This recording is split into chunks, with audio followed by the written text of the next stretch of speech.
Friends, good morning ಎಲ್ಲರಿಗೂ ಶುಭೋದಯ. So ಇವು ನೋಡಿ ಶಾವಿಗೆ ಉಪ್ಪಿಟ್ಟು ಮಾಡಿ ಬಿಂದಿಯಾಗೆ ತಿನ್ನಿಸ್ಬಿಟ್ಟು ಸಮ್ಮರ್ ಕ್ಯಾಂಪ್ಗೆ ಕಳಿಸಿದ್ದೀನಿ. ಇನ್ನು ನೆಕ್ಸ್ಟು ಬಂದು ನಾನು ಅಡುಗೆಗೆ ತಯಾರಿ ಮಾಡ್ಕೊತೀನಿ. ನಂದು ಕೂಡ ಟಿಫನ್ ಆಯಿತು.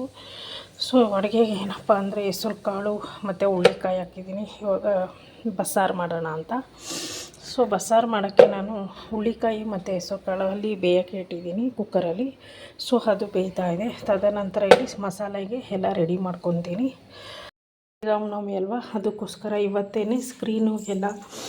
ಸ್ಕ್ರೀನು ಮತ್ತು ಸಾಕ್ಸು ಎಲ್ಲ ನಾನು ಕೈಯಲ್ಲೇ ಹ್ಯಾಂಡ್ ವಾಶ್ ಮಾಡಾಕ್ತೀನಿ. ಸೊ ಈ ಥರ ಮ್ಯಾಟು ನಾನು ಟೇಬಲ್ಗೆ ಹಾಕಿದ್ದೆ ಅಲ್ಲ, ಇದ್ರದ್ದು ಟೀಪಾಯ್ ಟೇಬಲ್ಗೆ, ಅದು ಕೂಡ ವಾಶ್ ಮಾಡಾಕ್ತಾಯಿದ್ದೀನಿ. ಸೊ ಇದೆಲ್ಲ ನಾಳೆ ಶ್ರೀರಾಮನವಮಿ ಇರೋದ್ರಿಂದ ಇವತ್ತೇ ಬಟ್ಟೆ ಎಲ್ಲ ಫಿನಿಷ್ ಮಾಡಿಕೊಂಡು ಸೊ ನಾಳೆಗೆ ಇದು ಮಾಡ್ತಾಯಿದ್ದೀನಿ. ಯಾಕಂದರೆ ಉಗಾದಿ ಹಬ್ಬ ನಾನು ಮಾಡಿಲ್ಲ, ನನಗೂ ಪೀರಿಯಡ್ಸ್ ಇತ್ತು, 3 ದಿವಸ ಆಗಿತ್ತು. ಸೊ ಮನೆಯೆಲ್ಲ ಕ್ಲೀನ್ ಮಾಡಿ ಇಟ್ಟಿದ್ದೆ, ಆದರೂ ಡೇಟ್ ಆದೆ ಅಂತ ನಾನು ಹಬ್ಬ ಮಾಡಿಲ್ಲ. ಮತ್ತು ಇನ್ನೊಂದು ಕಾರಣ ಏನಂದರೆ ನಂಗೆ ಹಬ್ಬ ಮಾಡೋಕ್ಕೂ ಮನಸ್ಸಿರಲಿಲ್ಲ. ಕಾರಣ ಏನಪ್ಪ ಅಂದರೆ ನಮ್ಮ ತಾತ ತೀರೋಗಿದ್ರು, ಅಂದರೆ ನಮ್ಮಮ್ಮ ಅವರ ಅಪ್ಪ ತೀರೋಗಿದ್ರು. ಅದು ಕೂಡ ಒಂದು 6 ದಿವಸನೋ 7 ದಿವಸನೋ ಆಗಿತ್ತು. ಸೊ ಶನಿವಾರಕ್ಕೆ 11 ದಿವಸ ಆಗಿತ್ತು.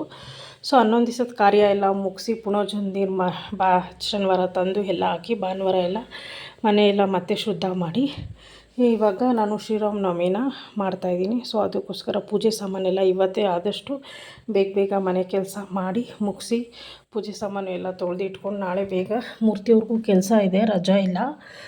ಅದಕ್ಕೆ ನೋಡೋಣ ಎಷ್ಟು ಬೇಗ ಆಗುತ್ತೋ ಇವತ್ತೊಂದು ದಿವಸ ಹೇಗೆ ಹೋಗುತ್ತೆ ಅಂತ ನೋಡೋಣ. ಸೊ ತುಂಬ ಬಿಸಿಲು ಆಗಲೇ 10:30 ಆಗಿಬಿಟ್ಟಿದೆ.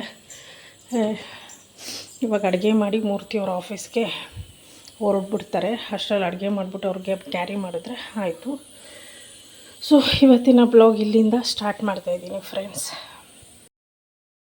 ನಮ್ಮಿ ಪ್ರಯುಕ್ತ ಒಂದು ಕರ್ಬೂಜ ಹಣ್ಣು ತೊಗೊಂಡಿದ್ದೀನಿ, ಮತ್ತು 5 ಮಲ್ಲಿಗೆ ಹೂವು ಕಳಶಕ್ಕೆ ಮತ್ತು ಬಿಂದಿಯಾಗಿ ನನಗೆ ಮುಡ್ಕೊಳ್ಳೋಕ್ಕೆ. ಇನ್ನು ಸಾಮಂತಿಗೆ ಹೂವು ಐತೆ ದೇವ್ರ ಫೋಟೋಗಳಿಗೆಲ್ಲ ಹಾಕೋಕ್ಕೆ.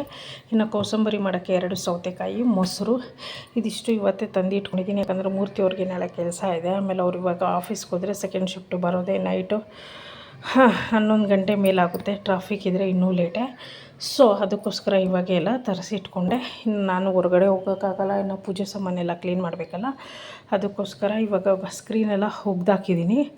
ತದನಂತರ ಏನು ಮಾಡಬೇಕು, ಮನೆಯೆಲ್ಲ ಒರೆಸಿ ಗುಡಿಸ್ಬಿಟ್ಟು ನಾನು ಇವತ್ತು ಬರೀ ಪೂಜಾ ಸ್ನಾನ ಮಾಡಿಕೊಂಡು ಆದಮೇಲೆ ದೇವ್ರ ಸಾಮಾನೆಲ್ಲ ತೆಗ್ದು ವಾಶ್ ಮಾಡಿ ಇಟ್ಕೊತೀನಿ. ಯಾಕಂದರೆ ನಾಳೆ ಬೆಳಗ್ಗೆನೇ ಎಲ್ಲ ಪೂಜೆ ಮಾಡಬೇಕಲ್ಲ, ಅದಕ್ಕೋಸ್ಕರ ಇವತ್ತು ಪ್ರತಿಯೊಂದು ಸಣ್ಣ ಪುಟ್ಟ ಹಬ್ಬ ಆದರೂ ಸರಿ ಹಿಂದಿನ ದಿವಸನೇ ಎಷ್ಟು ಬೇಕೋ ಅಷ್ಟು ಎಲ್ಲ ಕೆಲಸನೂ ಎಷ್ಟಾಗುತ್ತೋ ಅಷ್ಟೇ ಎಲ್ಲ ಕೆಲಸ ತಯಾರಿ ಮಾಡಿ ಇಟ್ಕೊಂಡ್ರೆ ಹಬ್ಬದ ದಿವಸ ನಮಗೆ ತುಂಬ ಸುಲಭ ಆಗುತ್ತೆ. ನಾನು ಈ ಥರ ಎಲ್ಲ ರೆಡಿ ಮಾಡಿ ಇಟ್ಕೊಳ್ಳೋದು, ಯಾವ ಹಬ್ಬಕ್ಕೆ ಏನು ಬೇಕೋ ಅದನ್ನೆಲ್ಲ ಮೊದಲೇ ಒಂದು ದಿವಸ ಮುಂಚೆ ನಾಳೆ ಹಬ್ಬ ನಂಗೆ ಇವತ್ತು ಎಲ್ಲ ತಂದು ಇಟ್ಕೊಂಡು ಬಿಡ್ತೀನಿ. ಸೊ ಇದು ನನ್ನ ಒಂದು ಶ್ರೀರಾಮನವಮಿಯ ತಯಾರಿ ಹೀಗೆ ನಡೀತಾ ಇದೆ. ನೀವು ಯಾವ ರೀತಿ ತಯಾರಿ ಮಾಡ್ತೀರಾ ಅಂತ ನನಗೆ ಕಾಮೆಂಟ್ ಮೂಲಕ ತಿಳಿಸಿ. ಬಿಂದ್ಯಾ ಯೂಟ್ಯೂಬ್ ಚಾನಲ್ನ ತಪ್ಪದೆ ಸಬ್ಸ್ಕ್ರೈಬ್ ಮಾಡಿ ಅಂತ ಹೇಳ್ತಾ ಇದ್ದೀನಿ. ಕಾಯಿ ಪಲ್ಯನೂ ಆಗಿದೆ. ಸೊ ತದನಂತರ ಇಲ್ಲಿ ರೈಸ್ಗೆ ಇಟ್ಟಿದ್ದೀನಿ. ರೈಸ್ ಇವಾಗ ಹೋಗಿದ್ರೆ ಆಯಿತು. ಮೂರ್ತಿಯವರಿಗೆ ಲಂಚ್ ಬಾಕ್ಸ್ ಪ್ರಿಪೇರ್ ಮಾಡಿ ಅವ್ರನ್ನ ಕಳಿಸ್ಬಿಟ್ಟು ಇನ್ನು ಮನೆ ಉಳಿದ ಕೆಲಸಗಳನ್ನು ಹಾಗೆ ಕಂಟಿನ್ಯೂ ಮಾಡ್ತಾ ಹೋಗ್ತೀನಿ. ಎಲ್ಲ ಒಗ್ದಾಕಿದ್ದಾಯಿತು. ಹ್ಯಾಂಡ್ ವಾಶ್ ಇದು ನೋಡಿ, ಅದಕ್ಕೆ ನೀರೆಲ್ಲ ಸೋರ್ತಾ ಇದೆ.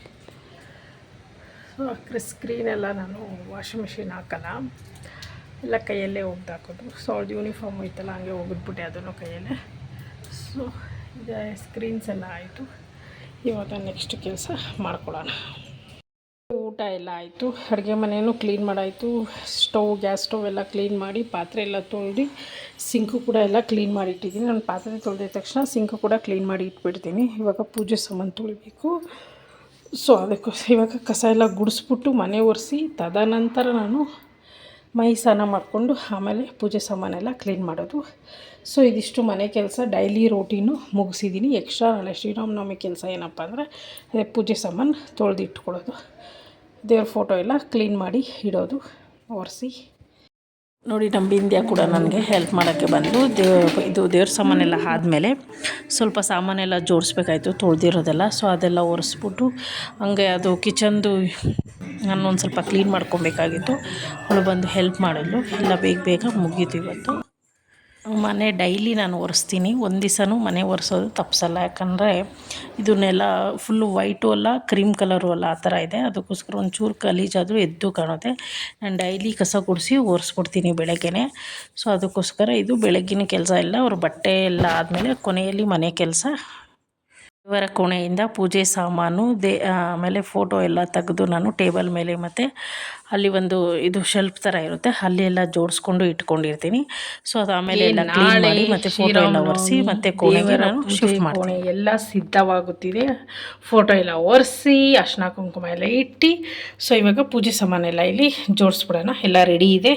ಪೂಜೆ ಸಾಮಾನೆಲ್ಲ ಇಲ್ಲಿ ರೆಡಿಯಾಗಿದೆ. ಸೊ ಎಲ್ಲ ಇವಾಗ ತೆಗ್ದಿಯಲ್ಲಿ ದೇವರ ಕೋಣೆಯಲ್ಲಿ ಇಟ್ಬಿಡ್ತೀನಿ. ನಾಳೆ ಬೆಳಗ್ಗೆ 10 ಗಂಟೆ ಒಳಗಡೆ ಶ್ರೀರಾಮನವಮಿ, 10 ಗಂಟೆ ಒಳಗಡೆ ಪೂಜೆ ಮಾಡಬೇಕು ಅಂತ ಎಲ್ಲ ತಯಾರಿ ಆಯಿತು. ಇನ್ನು ಬೆಳಗ್ಗೆ ಪಾನಕ ಮಜ್ಜಿಗೆ ಕೋಸಂಬರಿ ಮಾಡಿ ನೈವೇದ್ಯ ಇಟ್ಟು ಪೂಜೆ ಮಾಡಿದ್ರೆ ಶ್ರೀರಾಮನವಮಿ ಹಬ್ಬ ಮುಗೀತು. ಸೊ ನಾಳೆ ಬೇಗ ಎದ್ದು ಎಲ್ಲ ಆಗೋಣ. ಇವತ್ತಿನ ಹಿಂದಿನ ಕೆಲಸ ಹೂವು ಕಟ್ಟಿದ್ದು ಆಗೋಯಿತು ನಂದು, ಅದು ನಾನು ವಿಡಿಯೋ ಮಾಡಲಿಲ್ಲ. ಸೊ ಟೈಮ್ ಆಯಿತು ಅಂತ ಈ ವಿಡಿಯೋ ಇಲ್ಲಿಗೆ ನಾನು ಎಂಡ್ ಮಾಡ್ತಾಯಿದ್ದೀನಿ. ಸೊ ಎಲ್ಲ ಜೋಡಿಸಿದ್ದು ಆಯಿತು. ಬೆಳಗ್ಗೆ ಎದ್ದು ಹೂವು ಹಾಕಿ ಪಾನಕ ಮಜ್ಜಿಗೆ ಮಾಡಿ ಕೋಸಂಬರಿ ಮಾಡಿ ನೈವೇದ್ಯ ಇಟ್ಟು ಪೂಜೆ ಮಾಡೋದು. ಇಲ್ಲಿಗೆ ಈ ವಿಡಿಯೋ ಮುಕ್ತಾಯ ಮಾಡ್ತಿದ್ದೀನಿ. ಬಿಂದ್ಯಾ ಯೂಟ್ಯೂಬ್ ಚಾನಲ್ನ ತಪ್ಪದೇ ಸಬ್ಸ್ಕ್ರೈಬ್ ಮಾಡಿ, ಕಾಮೆಂಟ್ ಮೂಲಕ ನಿಮ್ಮ ಅನಿಸಿಕೆ ಅಭಿಪ್ರಾಯಗಳನ್ನು ತಿಳಿಸಿ, ಮತ್ತು ಪಕ್ಕದಲ್ಲಿರೋ ಬೆಲ್ ಐಕನ್ ಕ್ಲಿಕ್ ಮಾಡಿ, ಶೇರ್ ಮಾಡಿ, ಲೈಕ್ ಮಾಡಿ ಅಂತ ಹೇಳ್ತಾಯಿದ್ದೀನಿ. ಸೊ ಇಲ್ಲಿ ಸಾಮಂತಿಗೆ ಹೂವನ್ನು ಕಟ್ಕೊಂಡಿದ್ದೀನಿ ಫೋಟೋಗಳಿಗೆ. ಸೊ ಇದಿಷ್ಟು ದೇವರ ಕೋಣೆ ರೆಡಿ ಆಗಿದರೆ ಪೂಜೆಗೆ ನಾಳೆ ಬೆಳಗ್ಗೆ ತುಂಬ ಸುಲಭ. ಮಂಗಳವಾರ ಶುಕ್ರವಾರ ನಾನು ಪೂಜೆ ಸಾಮಾನ ತೊಳೆಯಲ್ಲ. ಸೊ ದೇವ್ರ ಕೋಣೆ ಫೋಟೋನೂ ಅಷ್ಟೇ ಒರೆಸಲ್ಲ. ಸೊ ಇವತ್ತು ಗುರುವಾರ ಆದ್ದರಿಂದ ನಾನು ಎಲ್ಲ ಫೋಟೋ ಎಲ್ಲ ಒರೆಸಿ ಎಲ್ಲ ಶುದ್ಧ ಮಾಡಿ ಇಟ್ಕೊಂಡಿದ್ದೀನಿ. ಇಷ್ಟು ನನ್ನ ಒಂದು ಸ್ವಚ್ಛತಾ ಕಾರ್ಯ ಆಯಿತು. ಇಲ್ಲಿಗೆ ಈ ವಿಡಿಯೋ ಕೊನೆಗೊಳಿಸುತ್ತಿದ್ದೇನೆ, ಮುಕ್ತಾಯ ಮಾಡುತ್ತಿದ್ದೇನೆ. Good night friend. ಬೆಳಗ್ಗೆ ಮತ್ತೆ ಮುಂದಿನ ವಿಡಿಯೋದಲ್ಲಿ ಸಿಗುತ್ತೇನೆ. ಬಾಯ್.